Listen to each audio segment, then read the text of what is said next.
कि आप अपने लिए एक वर्ड ढूंढें। हमें बस जानना था आपका नाम, बट नाम के साथ आपकी क्वालिटी का पता चले। जैसे मैम का पता चला वो स्ट्रिक्ट है, अब थोड़ा डरना पड़ेगा ना, बस 3 घंटे से ज़्यादा मिलेंगे आप डांटना है। तो आप लोगों की क्वालिटीज, आप लोगों के वर्ड्स, आप खुद सोचिए as a teachers when you are thinking about a single word and you are just creating the pressure on your mind कि अब क्या सोचूं, क्या बताऊं, तो बच्चों पे कितना प्रेशर रहता होगा। एक दिन में 6 सब्जेक्ट का काम लेकर जाना, कराना, और किस तरीके से उसको कंप्लीट करना है, कैसे आना है, तो प्रॉब्लम क्रिएट करता है। तो हमें खुद स्ट्रेस में नहीं रहना है, ना बच्चों को स्ट्रेस में रहने देना है। अपने स्ट्रेस को कैसे मैनेज कर सकते हैं? अगर आप क्लास में प्री प्लान जा रहे हैं, एवरीथिंग इज प्लान, आपने लेसन प्लान बनाया। अच्छा, लेसन प्लान बनाते हैं, बार बार एक बात बोली जाती है, हमें बीएड में भी सिखाया जाता था कि प्रीवियस नॉलेज चेक करो बच्चों की। क्या हम रेगुलर बेसिस पे ऐसा करते हैं? ऑनेस्टली आंसर देना please. Only one, any another? Please ma'am आप बताएंगे कैसे करते हैं?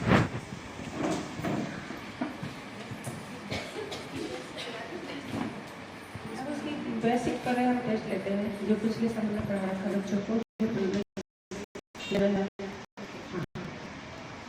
Is it feasible in every lecture, after every chapter?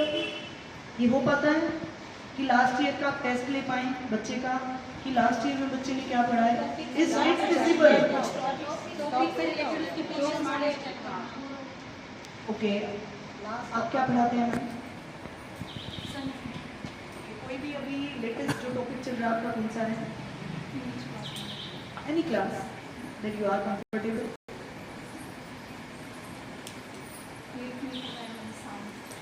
Sound chapter आपको स्टार्ट कराना। साउंड क्या पूछेंगे आप बच्चों से?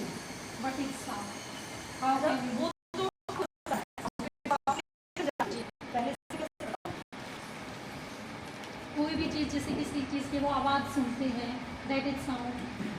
फिर वो जनरेट कैसे हुई ma'am, how it produce, and what are the resources जिससे वो साउंड सुनते हैं, कि किस किस चीज़ की साउंड आ रही है। तो डिफरेंट टाइप्स ऑफ साउंड की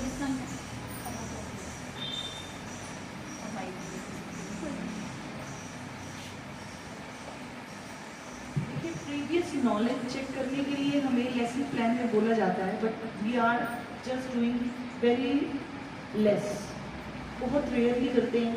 किसी चैप्टर में कर लिया हमने, एक से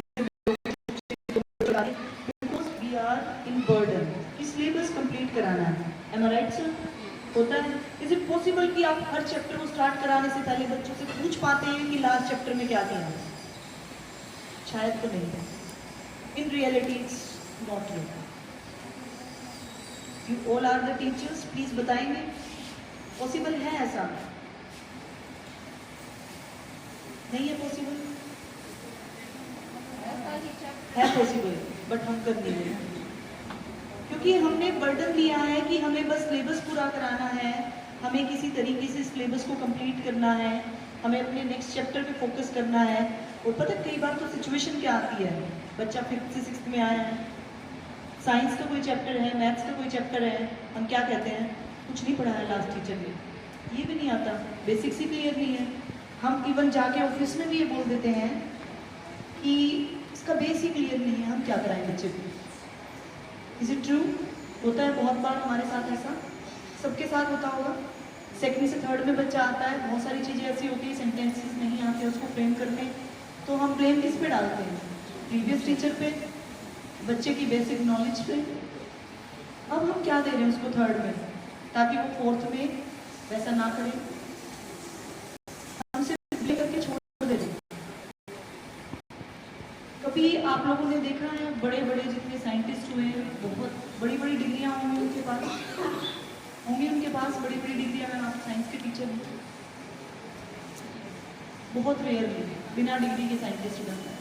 डिग्री नहीं थी, नॉलेज थी, कंसेप्ट क्लियरिटी थी, नंबर के पीछे नहीं भागना है। 3 इडियट मूवी देखी है? देखना चाहेंगे उसकी एक क्लिप? बच्चों को किस तरीके से पढ़ाएं, एक सीन अगर किसी को याद हो, याद है? Very nice. एक मशीन वाली डेफिनेशन आती है, आप लोगों ने देखी होगी सर। उसमें क्या दिखा